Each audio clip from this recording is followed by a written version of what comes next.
Kita bijak menanggapi resesi. Betul. Sebetulnya kalau bicara resesi artinya adalah ketika harga-harga bertambah tinggi, tapi penghasilan kita segitu-gitu aja. Nah. Resesi itu tidak terjadi sekonyong-konyong.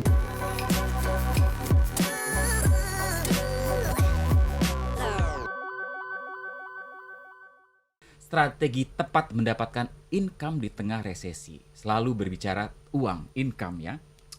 Di kapanpun dan dimanapun kita berbicara tentang uang. Kita bijak menanggapi resesi. Betul. Sebetulnya kalau bicara resesi artinya adalah ketika harga-harga bertambah tinggi, tapi penghasilan kita segitu-gitu aja. Nah. Resesi itu tidak terjadi sekonyong-konyong. Enggak misalnya ngomong, oh sekarang lagi resesi terus besok langsung ada resesi. Terus kita bicara misalnya bagaimana cara mengendalikan resesi? Oh ya dengan menaikkan suku bunga. Sebulan lagi semuanya langsung normal. Itu enggak. Jadi kita udah sering ketemu kan. Betul. Nah, saya udah ngomong resesi ini sebetulnya dari mulai tahun lalu. Dari tahun lalu karena kan memang udah ada inflasi kan. Betul. Cuma efeknya lebih jelas kelihatan tuh sekarang. Apalagi ketika kemarin minyak, solar semua dinaikin. Jadi orang merasa terjadi kepanikan dan resesi ini memang kenaikan barang tidak dalam satu komoditi aja tetapi banyak komoditi dan tidak dalam jangka waktu yang pendek. Jadi kalau tadi ngomongin Ibu Menteri memang sudah ngomong kan hati-hati ya. Hati-hati. Sampai tahun depan kita harus memang prepare. Yes. Jadi itu tadi saya ngomong harus bijak menyikapi resesi. Nggak usah ditakutin. Tapi kita harus bijak gitu loh karena kalau misalnya kita kemarin belajar ya 2 tahun yang lalu COVID kita sanggup melewati, pasti ini juga kita sanggup. Jadi nggak usah terlalu parno juga. Waduh resesi ya, waduh gimana paniknya. Ketika kita panik malah nggak bisa mikir dengan bagus gitu. Dengan tadi berita yang kamu baca, wah ternyata OPEC sedang mengurangi pasokannya. Nggak apa-apa ngurangin pasokan terus kenapa gitu. Caranya adalah bijak melihat apa nih peluang apa karena di dalam setiap kesempitan pasti akan ada kesempatan. Nah kesempatannya tuh apa? Jangan terlalu merasa segala sesuatu jadi ketutup gitu ya. Kalau udah ketutup kita nggak bisa mikir Bapak Ibu. Jadi open mind dulu. Yes. Selalu ada jalan ya, di mana ada keinginan ada jalan Ibu, sahabat Sonora semuanya. Anda silakan bisa simak perbincangan ini karena Ibu Elis akan berbagi ilmu tidak hanya pada hari ini, tapi nanti ada event menarik yang harus Anda ikuti tanggal 8 dan 9 Oktober nanti.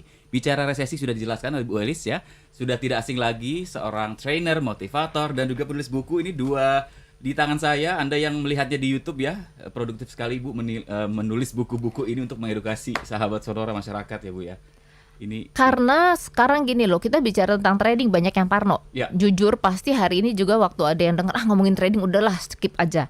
Mungkin ada yang seperti itu ya, tapi kita perlu belajar. Memang banyak yang terjadi banyak yang takut karena informasi yang salah sebetulnya.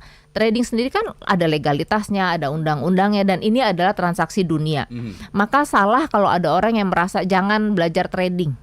Itu salah banget ya. Jadi konsep ini yang akan saya betulin sebetulnya. Kenapa saya tulis buku supaya orang ngerti tujuan trading itu apa sih? Trading itu mekanismenya seperti apa? Trading tuh udah lama banget, tapi baru mulai orang banyak mulai kenal tuh sejak ada pandemi kan. Sejak pandemi itu transaksi di bursa tuh melonjak naik. Kenapa? Karena orang di rumah bingung. Aduh saya mau nyari duit caranya gimana ya? Nah ketika orang lagi kepingin bingung cari duit, kemudian ada nih penawaran-penawaran tentang trading. Trading itu apa? Udah nggak usah belajar, kamu titip uang aja, nanti uangnya nambah sendiri.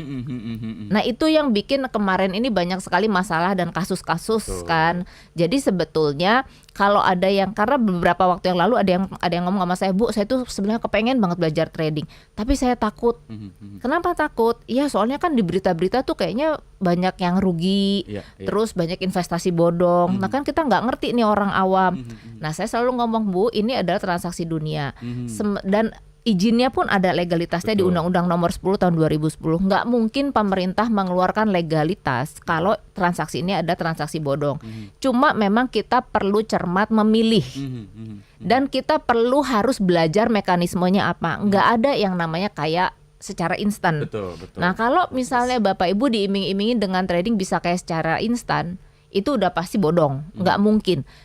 Kalau misalnya ada yang menjanjikan transaksi dengan trading bisa kayak mendadak, saya nggak perlu nyekolahin anak saya kuliah, bener nggak? Udahlah ikutin mami udah ngajar trading 10 tahun dan aman-aman aja nih sampai hari ini. Nggak usah belajar, udah ngomongin trading aja. Ternyata kan enggak. Jadi trading itu tidak semudah yang dibayangkan. Cuma yang saya mau ingetin adalah di sini ada peluang untuk Bapak Ibu mendapatkan penghasilan memang. Karena caranya yang sangat mudah, menggunakan handphone pun bisa. Siapapun bisa berarti ya. Jadi gini, saya selalu bilang dengan trading sebenarnya dunia ini saat ini sedang kita tahu bahwa semuanya memiliki kesempatan yang sama. Karena untuk masuk dunia trading itu kan kita nggak perlu harus pakai background pendidikan sarjana. Betul.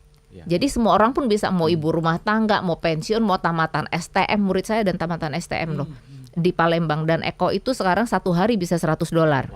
Ini nggak cerita, itu tamatan STM tuh. Sebelumnya dia kerja di gudang.